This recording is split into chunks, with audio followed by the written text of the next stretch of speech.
आज के इस वीडियो में हम भारत में कुषाण शासकों के बारे में अध्ययन करेंगे।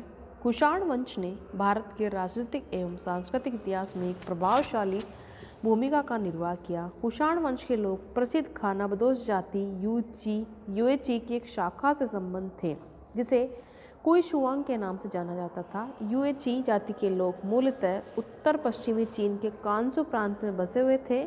लगभग 165 ईसा पूर्व के आसपास हियंगनू नामक एक पड़ोसी जाति ने उन पर आक्रमण कर दिया और उन्हें परास्त कर उनके राजा को मार डाला। विजयी नेता ने अपनी नृशंसता एवं बर्बरता का परिचय देते हुए युएची जाति के पराजित राजा के कपाल का जलपात बनवाया। युएची जाति अपने मूल क्षेत्र से पलायन कर नए प्रदेशों की खोज में निकल पड़ी। दक्षिण पश्चिम की ओर बढ़ते हुए ने इली नदी घाटी में बसी वुसुन जाति को परास्त किया और उसके राजा की हत्या कर दी। इसके बाद वे सुरक्षित निवास की तलाश में पुनः पश्चिम की ओर बढ़े। इस जाति के कुछ लोग दक्षिण में जाकर तिब्बती सीमा में बस गए। उन्हें छोटी युएची जाति के नाम जाना जाने लगा। युएची जाति की मुख्य शाखा ताई युएची या बड़ी युएची पश्चिम को ओर बढ़ती गई। इस प्रक्रिया में सीर दरिया घाटी में रहने वाली शक जाति से भिड़ी। उसने शकों को पराजित कर वहां से खदेड़ दिया और स्वयं उसके क्षेत्र में बस गई, लेकिन यहाँ भी वैदिक समय तक नहीं रह पाए। वुसुन जाति के हत राजा के पुत्र ने युएची जाति से प्रतिशोध लेने के लिए हियनसुनु जाति की सहायता से उन पर आक्रमण कर दिया। युएची जाति पराजित हुई और सीर दरिया घाटी छोड़कर उन्हें भागना पड़ा। दक्षिण पश्चिम की ओर बढ़ते हुए युएची जाति के लोग आक्सस नदी घाटी या अमू दरिया में पहुंचे। वहां उन्होंने शकों को पराजित किया था तो ताहिया नामक क्षेत्र में बस गए। ताहिया के मूल निवासियों को उन्होंने आसानी से पराजित कर उस अपने अधीन कर लिया। युएची जाति ने आक्सस नदी के उत्तर में दक्षिण वर्तमान बुखारा क्षेत्र में अपने नए राज्य की राजधानी बसाई। चीनी राजदूत चांग किएन ने 125 ईसा पूर्व के आसपास इस क्षेत्र की यात्रा की थी। युएची जाति के आरंभिक इतिहास की जानकारी चीनी इतिहासकारों के विवरण से होती है। पानकू, जिसे प्रथम हान वंश का इतिहास लिखा है, का कथन है कि आक्सस नदी घाटी में राज्य स्थापित होने के बाद युएची जाति की घुमंतू या खानाबदोश प्रकृति समाप्त हो गई और उसका राज्य क्रमशः 5 प्रादेशिक शाखाओं में विभक्त हो गया। इन्हीं में से एक शाखा थी कुइशुआंग या कुषाण, जिसे कालांतर में भारत में प्रवेश किया और यहाँ कुषाण राज्य की स्थापना की। कुषाण वंश के आरंभिक इतिहास के अंतर्गत हम देखें तो कुजुल कड़वेसिस एक शक्तिशाली एवं पराक्रमी शासक था। उसने अपने वंश के 4 अन्य उपशाखाओं के राज्यों को भी अपने राज्य में मिला लिया। इसके बाद पुनः 4 उपशाखाओं का नाम नहीं मिलता। अब युएची जाति नाम के स्थान पर कुषाण शब्द का प्रयोग होने लगा था। कुजुल कड़वेसिस अब संयुक्त विशाल राज्य का स्वामी बन गए थे। कुजुल की केवल ताम्र मुद्राएं ही मिलती हैं। उन पर आगस्टस की नकल पर कुजुल की आकृति मिलती है, जिससे सिक्कों पर रोमन प्रभाव स्पष्ट और उन पर यूनानी एवं खरोष्ठी लिपि में लेख अंकित है। चीनी इतिहास लेखक ग्रंथ यह बताते हैं कि कुजुल की मृत्यु 80 वर्ष की दीर्घायु में हुई थी। विभिन्न प्रमाणों के आधार पर इसका राज्यकाल ईसा बाद की प्रथम शताब्दी के आरंभ से मध्य तक रखा जा सकता है। विम प्रथम कुजुल कड़वेसिस के बाद उसका पुत्र विम प्रथम कुषाण वंश का शासक बनता है। उसके नाम का उल्लेख दस्त नाबूर अभिलेख एवं रबटाक अभिलेख में मिलता है। रबटा अभिलेख में ओएमेटाक टू को कुजुल कड़वेसिस विम कड़वेसिस में कनिष्क की भांति शाऊ कहा गया है, यानी राजा। उसे कुजुल कड़वेसिस का पुत्र विम कड़वेसिस का पिता तथा कनिष्क का पितामह बताया गया है। विम कड़वेसिस विम प्रथम का उत्तराधिकारी उसका पुत्र विम कड़वेसिस बना। चीनी इतिहास ग्रंथों में उसे येन काओ चेन कहा गया। भारत में कुषाण राज्य की स्थापना करने वाला विम ही था। यह हमें निम्न साक्ष्यों से पता चलता है, जैसे उसकी मुद्राएं पंजाब से मथुरा तक पाई गई है। पूर्व में गाजीपुर बिहार तो उसकी मुद्राएं मिली है। इन तथ्यों के आधार पर कहा जा सकता है कि विम का साम्राज्य भारतीय सीमा से पूर्वी उत्तर प्रदेश तक विस्तृत रहा होगा। कनिष्क प्रथम यह कुषाण शक्ति का जन्मोत्कर्ष था। कड़वेसिस शासकों के बाद कुषाण साम्राज्य की बागडोर कुषाण शासक कनिष्क प्रथम के हाथ में आ गई। विम और कनिष्क का संबंध रबटाक अभिलेख की खोज के पहले ज्ञात नहीं था। अब यह सिद्ध हो गया कि कनिष्क विम कड़वेसिस का पुत्र एवं उत्तराधिकारी था। वह कुषाण शासकों में सबसे प्रतापी और महान राजा था। कनिष्क का भारतीय इतिहास में एक महत्वपूर्ण स्थान है। कनिष्क के राज्यों की तिथि के अंतर्गत कनिष्क प्रतिनिधि में कब शासन प्रारंभ किया, यह भारतीय इतिहास का एक विवादास्पद मसला है। इसका महत्व कुषाण इतिहास की दृष्टि से ही नहीं है, पर इसके तय होने से शक संबंध के प्रवर्तक की पहचान, शक सातवान तिथि क्रम, प्राचीनतर खरोष्ठी में प्रयुक्त सम्मत की पहचान भारत के विदेशी राजाओं का अतिक्रम आदि अनेक समस्याओं के हल उसके समाधान पर प्रत्यक्ष या परोक्ष रूप पर निर्भर है। कुषाणों ने मौर्य शुंग काल के बाद और गुप्तों के पूर्व शासन किया, यह निर्विवाद रूप से तय है। परंतु कुषाण शासकों ने कनिष्क प्रथम के शासनारंभ से जिस स्थिति का प्रयोग किया उसका आरंभ कब हुआ यह तय करना दुष्कर है। 78 ईस्वी में शक संवत की शुरुआत होती है और अधिकांश विद्वान को मानना है कनिष्क ने इस संवत की स्थापना की थी। कनिष्क की विजय व साम्राज्य विस्तार के अंतर्गत कनिष्क एक विशाल साम्राज्य का स्वामी था। कनिष्क के समय विश्व में 3 अन्य बड़े साम्राज्य थे, पार्थिया, चीन व रोम के साम्राज्य। पार्थिया व चीन से उसकी सेनाएं छूती थी और तीसरा रोम साम्राज्य उसका व्यापारिक प्रतिद्वंदी था। पार्थिया साम्राज्य का एरियाना प्रदेश कुषाणों के अधीन था, अतः पार्थिया एवं कुषाण साम्राज्यों में स्वाभाविक शत्रुता थी। चीन में कनिष्क के समय शक्तिशाली हान वंश का शासन था। उसके सेनापति पांचाओं ने खोतान, कासगर, कूचा एवं काशकारा शहर पर कब्जा करके संपूर्ण चीनी तुर्किस्तान पर अधिकार कर लिया था। इससे कुषाण साम्राज्य से उसकी सीमा छूने लगी। शक्तिशाली शत्रु की उपस्थिति के कारण दोनों राज्यों में संघर्ष निश्चित था। इस संघर्ष का उल्लेख चीन साक्ष्य परंपराओं में मिलता है, जिसमें कुषाणों की एक सेना को पांचाओं द्वारा हराने का उल्लेख है। मध्य एशिया के अंदर यारकंद, खोतान और काशगर जो बैक्ट्रिया के अंतर्गत कुजुल के समय से यहाँ पर कुषाण आधिपत्य था। खोतान से प्राप्त एक पांडुलिपि में चंद्र कनिष्क को बहलक का शासक बताया गया है। इसके साथ ही जो उसकी सीमाएं अफगानिस्तान में कनिष्क के रबटा अभिलेख से अफगानिस्तान क्षेत्र पर कनिष्क का अधिकार प्रकट होता है।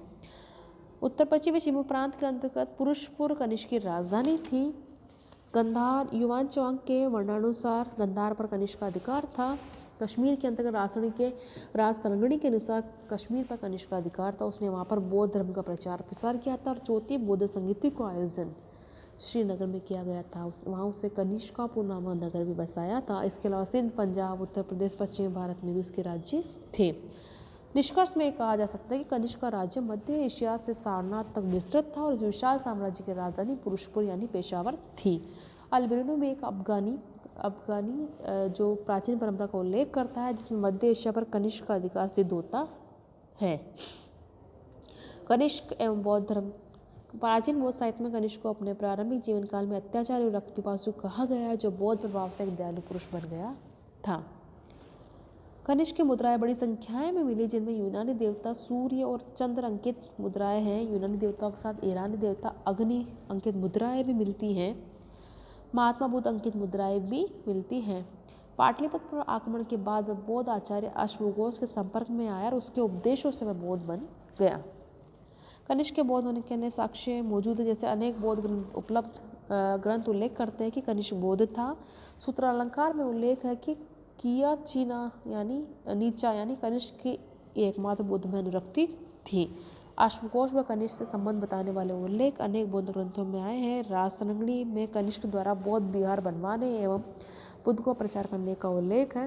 तिब्बती लेखक तारानाथ भी कनिष्क को बौद्ध बताते हैं। कनिष्क द्वारा बौद्ध धर्म की चौथी संगीति का आयोजन उसके बौद्ध होने का सबसे महत्वपूर्ण प्रमाण है। कनिष्क द्वारा निर्मित अनेक बौद्ध विहारों के वर्णन मिलते हैं। उसने राजधानी में 400 फीट ऊंची व 13 मंजिलों की एक मीनार बनवाई थी। युआन च्वांग द्वारा इसका वर्णन है कि उसने उसके द्वारा निर्मित विहारों को देखा था। अल-बिरूनी भी कनिष्क चैत्य के नाम से इसका वर्णन करता है। पिशावर में एक टीले की खुदाई में स्वर्ण के ओप वाली एक धातु मंजूषा मिलती है। इस पर अंकित खरोष्टी लिपि के लेख से पता चलता है कि यह विहार महाराज कनिष्क के शासनकाल में बनवाया गया था। चीनी, तिब्बती और मंगोलियाई बौद्ध ग्रंथों में कनिष्क काल में आयोजित चतुर्थ बौद्ध संगति का विवरण मिलता है। बौद्ध धर्माचार्य के महासम्मेलन में उत्तरी भारत, चीनी, मंगोलिया और तिब्बत से 500 बौद्ध भिक्षुओं ने भाग लिया था। इस संगति का आयोजन कश्मीर के कुंडलवन बिहार में हुआ था। प्रसिद्ध बौद्ध आचार्य अश्वघोष के गुरु वसुमित्र ने संगीत की अध्यक्षता की थी। कनिष्क की ख्याति एक विजेता से ज़्यादा धर्म संरक्षक, कला एवं साहित्य के महान पोषक और विद्यानुरागी शासक के रूप में है।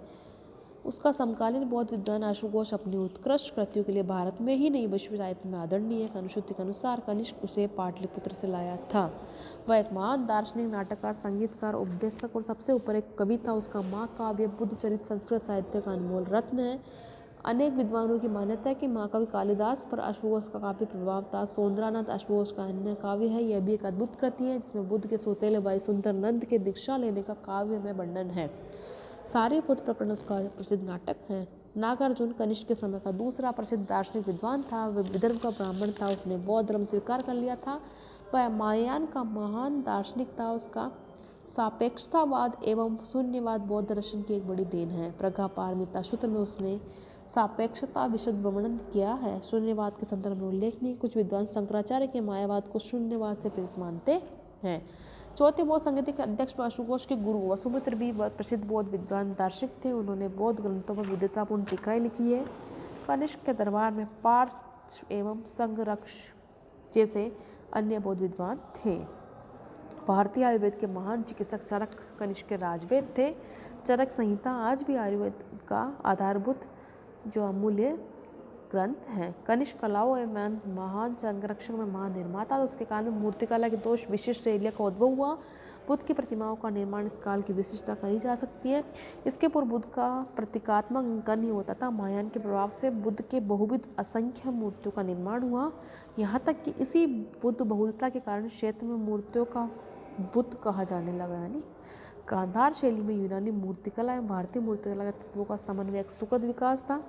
इस शैली में बनी मूर्तियां अधिकतर गांधार क्षेत्र में उपलब्ध होने के कारण इस शैली को गांधार शैली कहा जाता है।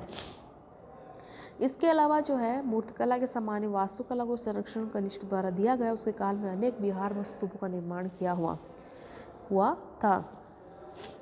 कनिष्क के मूल्यांकन अगर देखें तो मौर्य के पतन के बाद पश्चिमोत्तर में आने वाली विदेशी जातियों में कुषाण एक महत्वपूर्ण जाति थी।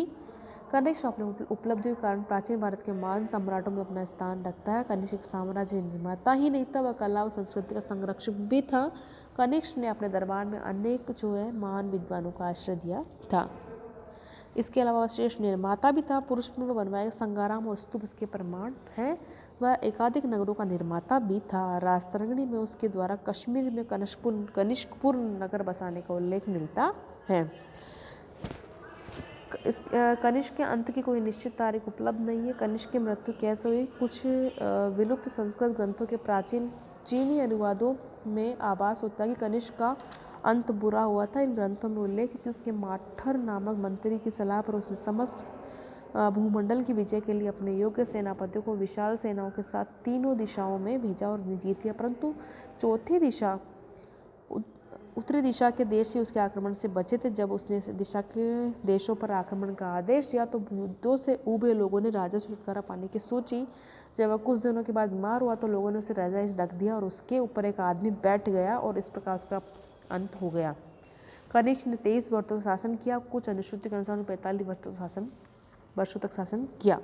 कनिष्क के उत्तराधिकारियों के बारे में निश्चित और विस्तृत जानकारी का अभाव और कुछ अभिलेखों तिथियों से उल्लेखित नामों से ही उलझने हैं। कनिष्क के बाद वासिष्ठ शासक बना।